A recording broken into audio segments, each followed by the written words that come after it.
¿Alguna vez te has preguntado de dónde vienen las reglas del idioma que usamos todos los días? ¿O por qué estudiamos gramática en la escuela? Bueno, en gran parte eso se lo debemos al Renacimiento, un periodo en el que el lenguaje empezó a analizarse de una forma completamente nueva. En este video vamos a hablar de cómo los estudios lingüísticos evolucionaron en esa época. Vamos a conocer a un personaje clave, Sánchez de las Brozas, y a ver cómo nacieron las primeras gramáticas, diccionarios de lenguas modernas.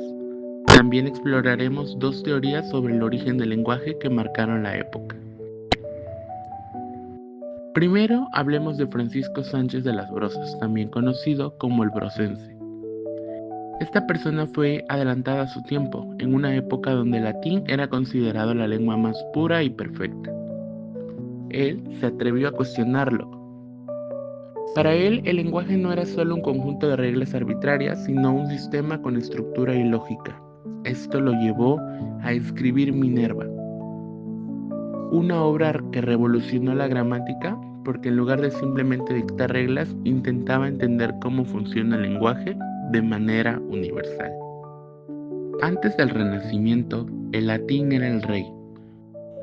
Casi todo lo importante se escribía en latín, pero con el humanismo, las lenguas que la gente hablaba a diario, como el español, el francés e italiano, empezaron a ganar reconocimiento.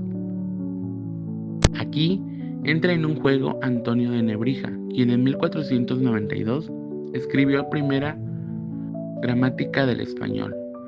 Esto fue un bombazo porque hasta entonces nadie se había tomado en serio la idea de estudiar y normar una lengua que no fuera el latín. Además, empezaron a surgir diccionarios y más gramáticas de lenguas vulgares, lo que ayudó a que estos idiomas fueran más estables y respetados. En pocas palabras, fue él el que inició el español tal y como lo conocemos hoy. Ahora pasemos a una pregunta que ha intrigado a los lingüistas durante siglos. ¿De dónde viene el lenguaje? En el Renacimiento había dos grandes teorías al respecto. La primera era teoría monogenética, que decía que todas las lenguas provienen de un mismo idioma original. Suena un poco a la historia de la Torre de Babel, ¿no? La idea era que los humanos empezaron con un solo lenguaje y con el tiempo se fue diversificando.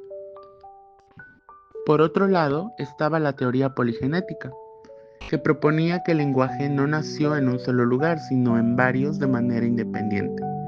Es decir, diferentes comunidades humanos desarrollaron sus propias formas de comunicación sin origen común.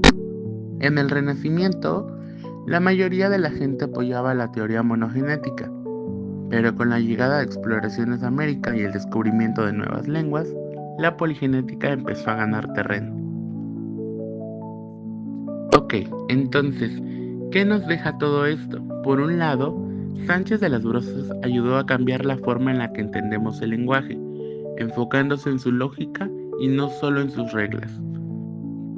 Por otro lado, la creación de gramáticas y diccionarios permitió que el español y otras lenguas se consolidaran y evolucionaran.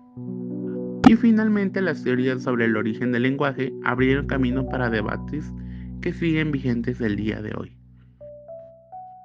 En resumen, el Renacimiento no solo revolucionó el arte y la ciencia, sino que también cambió nuestra manera de comunicarnos y entender el lenguaje. ¿Quién iba a decir que todo esto empezó hace más de 500 años? Bueno, eso fue todo. Nos vemos en la próxima emisión.